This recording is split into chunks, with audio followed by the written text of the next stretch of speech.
Greetings. My name is Kwaw, a PhD student at George Mason University School for Conflict Analysis and Resolution, also called ESCA. I am here today with Hussein Yusuf, a PhD candidate and a fellow student at ESCA.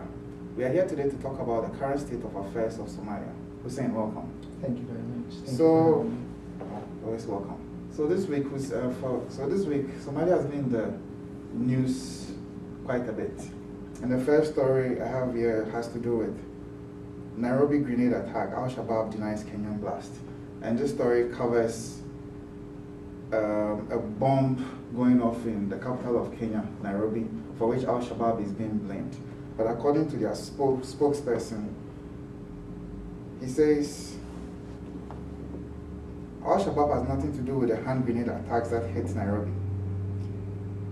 We are not actually involved in such low-scale attacks. And my question to you is, why would Al-Shabab, who usually claim responsibility for a lot of these attacks, deny this? And why would the Kenyan authorities be insisting that, no, it's Al-Shabab who are behind this? Well, it is kind of a fascinating story. I think a lot of people have been saying for a long time that the use of terror tactics are problematic, because you don't actually gain any legitimacy by blowing people up and by doing all of these things. And people have been saying this for the last 3-4 years. And but there are also a lot of factors on the ground that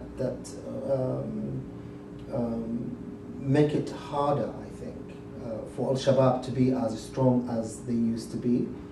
In most parts of the country, they're running away. They've lost ground. And it is very clear that they've been involved in terror tactics. But I think it's kind of fascinating that they today say that we're not involved.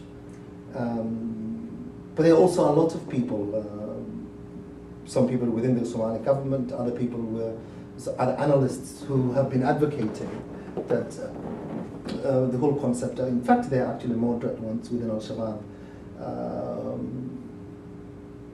and the use of terror is not a good thing. So we don't really know. We don't really know why they would. But why Kenya? I mean, Al-Shabaab is basically fighting its war in Somalia, but why take it outside the borders of Somalia and go to Kenya? What do they have against the Kenyan government? Well, I mean, there are Kenyan troops in Somalia. The Kenyans are actually really engaged in fighting Al-Shabaab. So are Ethiopian troops, but they don't seem to bomb Ethiopia or Addis Ababa. They go to Kenya. So, well, you never really know. I mean, they also bombed to Uganda, where they killed 70 civilians who were watching the World Cup. So they have a history of actually attacking other countries. But they always claim responsibility for the attacks they do. I mean, from what I know, they would take responsibility, but for this one, they are not taking responsibility. Could it be anybody else?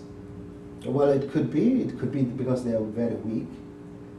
It could be that this actually attracts very bad attention to them again, sort of tells the world that the group is not really interested in as some have argued, a very nationalistic a Somali project that wants to participate in or have grievances. Some people have said that before, that within Al-Shabaab there are people, some of them that have grievances, and but we don't really know. I mean, it is terrorist groups are very smart sometimes. So they know when they're weak, they know when they're strong, they know when to deny, they know when to claim. And but so, what is the end game for Al-Shabaab?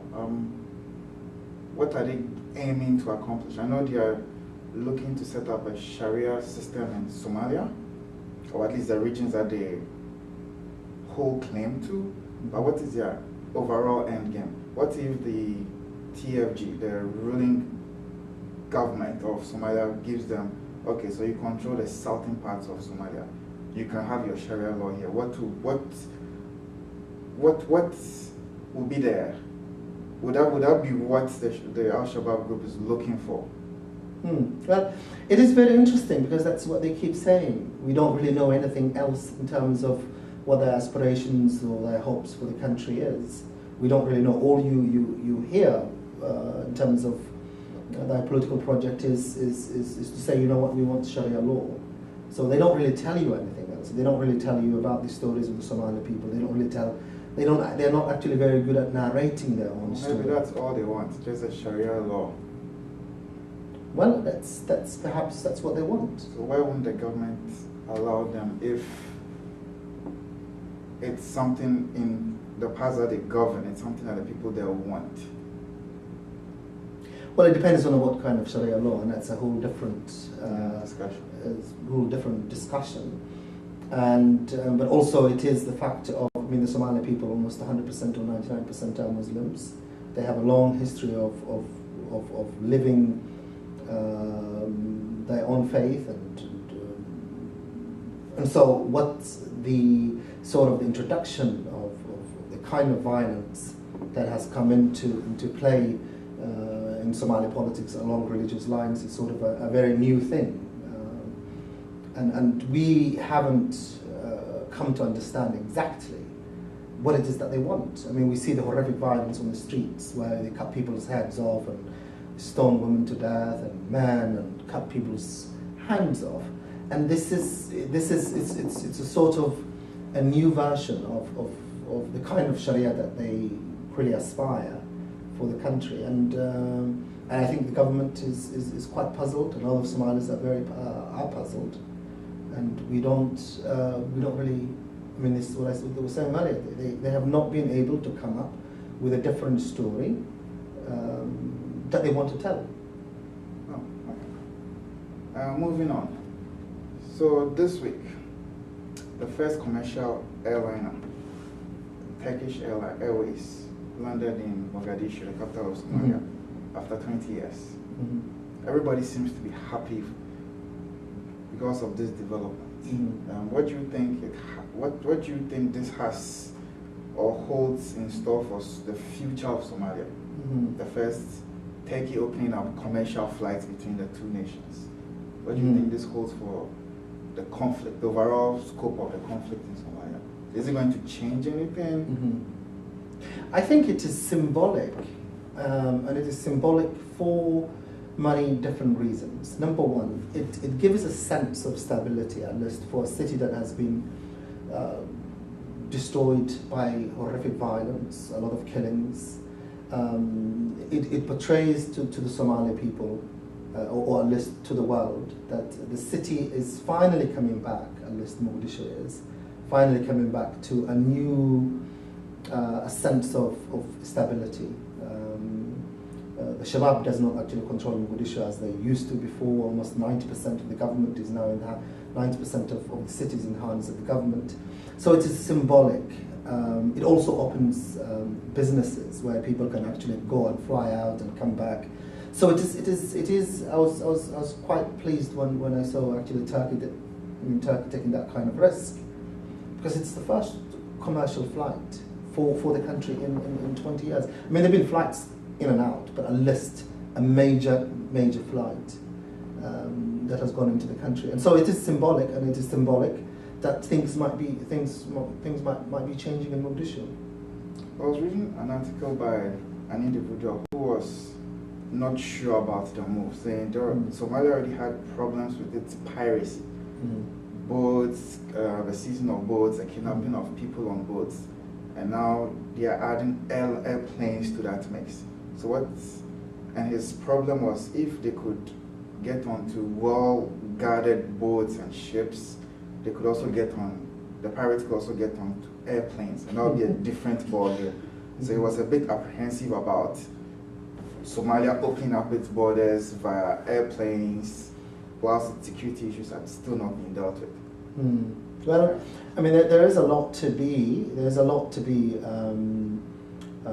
cautious about when it comes to Somalia, and of course the violence is still going on.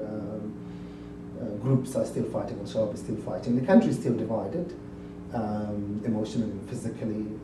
There are a lot of issues still at hand that have not been dealt with. And people can make the case that the place is not safe. Why is somebody flying an airplane into Somalia. But it is, at least in Mogadishu, it is safe for the first time in 20 years. I mean, unless there is that sense of stability. And I think it is courageous of the Turkish government making taking that kind of risk. But also some other embassies are also opening up. The world is paying attention to the country after a long time of what a lot of Somalis call a country that's been really abandoned for a long time. So, from your point of view, what are some of the concrete next steps that the Somali government need to take in order to move this conflict sort of management into resolution? Because I think they are taking steps right now by looking at least some aspects of security, trying to open up some businesses, but what else do they need to do? Or what else, or what don't they need to do? Well, the government has outlined its program. There is a new roadmap that's now underway. That there is also a Grower 1 and Grower 2. These are sort of political dispensations intended to, number one, end the transition of the government in August, but also one of the biggest contentious things that will come up is it is the completion of the federal system, making sure that the term of the government ends in August 2000. There is a new president, there is a new prime minister. I think we will expect a lot more confusion that might come up. But the government has outlined, I think the Prime Minister's list was very clear. The roadmap has to end, and Mahiga, who's the representative for, the UN representative for Somalia, also made it very clear that the transition must end, the roadmap processes, reconciliation, reconstruction, all of this stuff, and a new system of government for Somalia, which is sort of based on the federal system, a new parliament. So there's a lot of work that needs to be done. But also, as with every country that's sort of still in conflict, what you have are a lot of the spoilers. People who really wanted to spoil this. There are a lot of people who really benefited and have gotten rich in the chaos of Somalia, who have illegal businesses, who have political spoilers, people who really wanted to stay in power and don't really wanted to leave, but a parliament that will fight to the tooth and nail in terms of where, when a new parliament has to come in. So we will have, unfortunately, a lot of things to be dealt with. But unless the UN the UN has made it very clear that spoilers will have to be dealt with, and those who destabilize the country, those who use whatever clan or religion or the violent ones, have to prepare for the International Criminal Court. And the world is paying attention to it. And a lot of people are now actually nervous, when finally you hear the International Criminal Court is going to look at the spoilers, and this is going to become, in the next few months at least, you will have the voice of the spoilers. You will have people who would say, listen, if you really wanted to participate in the program, do not derail anything, just participate, come and talk.